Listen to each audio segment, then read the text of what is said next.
I now give the floor to Mr. Jean-Pierre Lacroix.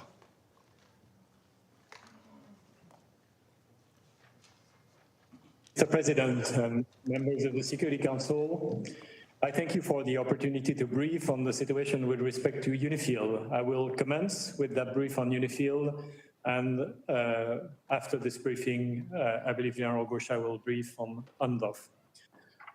Mr. President, as I briefed you earlier this week on the 13th of January, the cessation of hostilities between Lebanon and Israel, while fragile, continues to hold.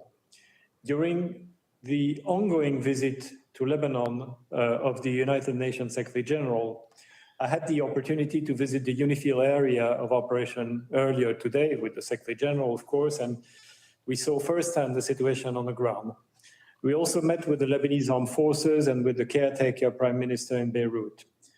From what I observed and based on what our interlocutors shared, the Lebanese authorities are committed to upholding their commitments under the cessation of hostilities and Resolution 1701. And I reiterate, the United Nations, including, of course, UNIFIL, is absolutely committed to supporting the parties in this regard. The Lebanese Armed Forces have deployed to 93 locations south of the Litani River as of 15th of January, compared with an estimated 10 locations on 27 November. UNIFIL has supported the Lebanese army in its deployment to many of these locations. As part of a plan to deploy an additional 6,000 troops south of the Litani, the Lebanese Armed Forces have recently deployed 262 newly recruited personnel to the South Litani sector, while another 673 recruits are undergoing training, and an additional 600 individuals are undergoing pre-recruitment screening. I acknowledge the efforts of the Military Technical Committee with the participation of several true contributing countries, which is also supporting the Lebanese Armed Forces in its recruitment and deployment efforts. To facilitate closer coordination with the Lebanese Armed Forces, UNIFIL has stationed a liaison officer at the LAF South Litani sector headquarters. With additional capabilities in the south and the renewed commitment from the Lebanese Armed Forces to fulfill their obligation under Resolution 1701, we expect further improvement in the collaboration with UNIFIL moving forward. We are encouraged to hear that a plan for a sequence withdrawal of the IDF and deployment of the Lebanese Armed Forces was presented at the meeting of the cessation of hostilities mechanism on the 6th of January. With 10 days until the end of the stated 60-day period for the withdrawal of Israeli forces from Lebanon. However, Israeli demolition of tunnels, buildings, and agricultural land continue. Some airstrikes have also been reported, as have ongoing violations of Lebanese airspace. In addition, UNIFIL continues to detect trajectories of projectiles fired from south to north of the blue line, although at a much lower level compared to before 27 November. UNIFIL has only detected 3 trajectories fired from north to south of the blue line since 27 November, and none since the 2nd of December.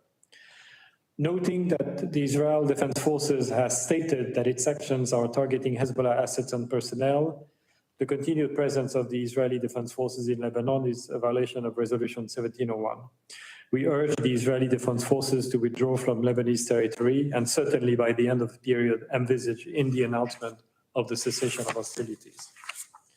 The last year has clearly demonstrated the significant presence of unauthorized armed personnel, assets and weapons related to Hezbollah and other non-state armed groups south of the Litani in blatant violation of Resolution 1701.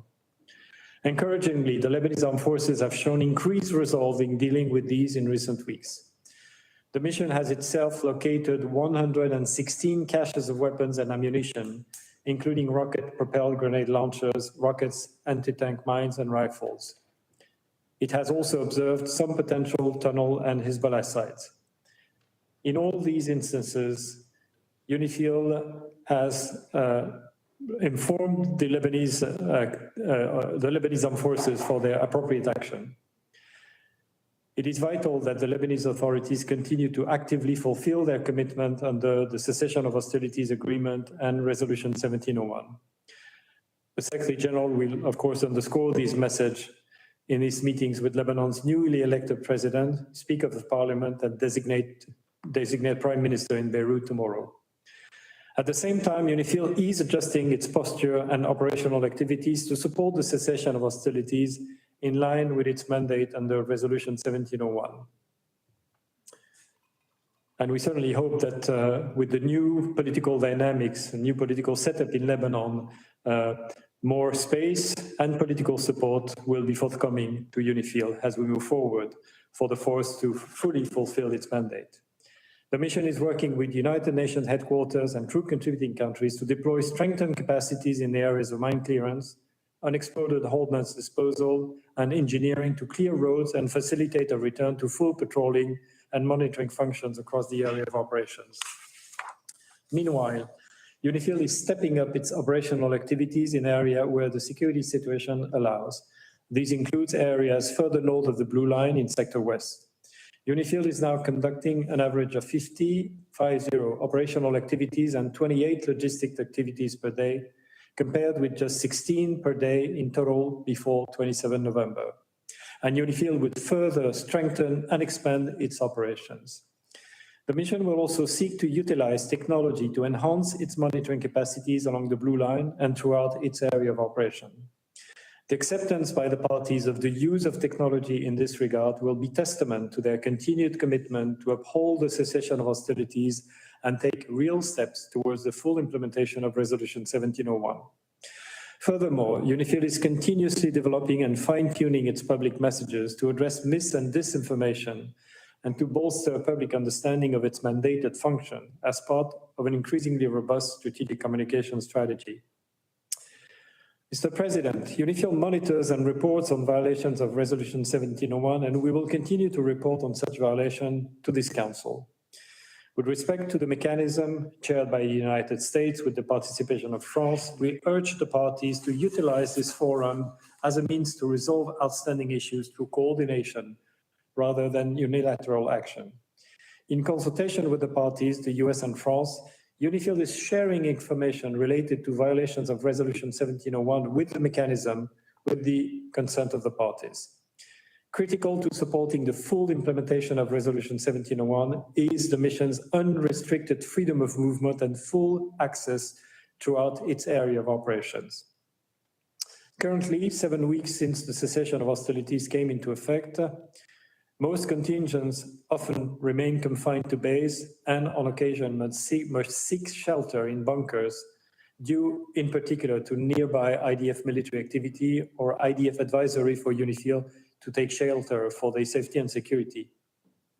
A notable example of this occurred on 6th of January when UNIFIL personnel at Nakura headquarters took shelter for around 3 hours early morning while the IDF conducted demolitions nearby. That afternoon, the IDF commenced its withdrawal from locations around Nakura, coinciding with the meeting of the mechanism by UNIFIL, the afternoon of the 6th of January. UNIFIL's operational activities are further constrained through the presence of unexploded ordnance, IDF roadblocks at various locations and in the area of operation, and interference from local individuals. The mission has protested all the restrictions of movement to the parties, and we will underscore these messages in our meetings with Lebanese officials this week. Despite these challenges, the mission is increasing the number and intensity of its operation.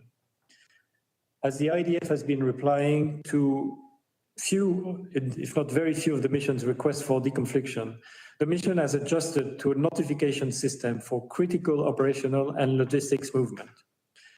The mission continues to engage with the Israel Defense Forces to remove level 1, that is stay in base restrictions, so that it can return to level 1, normal activity, in all locations where the IDF is no longer present. Mr. President, while challenges remain, there is reason for optimism, coupled with strong determination that there will be no return to the past. Confidence in security and stability along the Blue Line is necessary for the communities of southern Lebanon and northern Israel. The ongoing returns of residents to southern Lebanon will continue as Israeli forces withdraw and as reconstruction efforts gather speed. And we note that Israel has also presented a plan for the return of its residents to communities close to the Blue Line in March 2025. The election of a new president in Lebanon, as well as the designation of a prime minister tasked with forming a new government, are very important steps towards the strengthening of state institutions and the extension of state authorities throughout all of Lebanon's territory. In this regard, unequivocal political and material support from the Lebanese authorities for the strengthened deployment of the Lebanese Armed Forces south of the Litani River will be vital. Their ongoing support to UNIFIL actions will also be crucial. That is the support of the Lebanese authorities, the new Lebanese authorities. At the same time, we encourage renewed support from the international community for these efforts. To those member states contributing troops to UNIFIL and UNSO Observer Group Lebanon, we again extend our most sincere gratitude.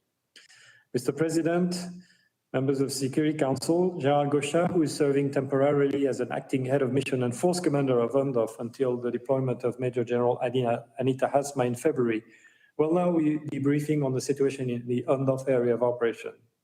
I would like to commend the efficiency and dedication of UNDOF and Observer Group Golan. The military and civilian personnel are serving in increasingly difficult circumstances. I thank you. Monsieur Jean-Pierre Lacroix for his briefing.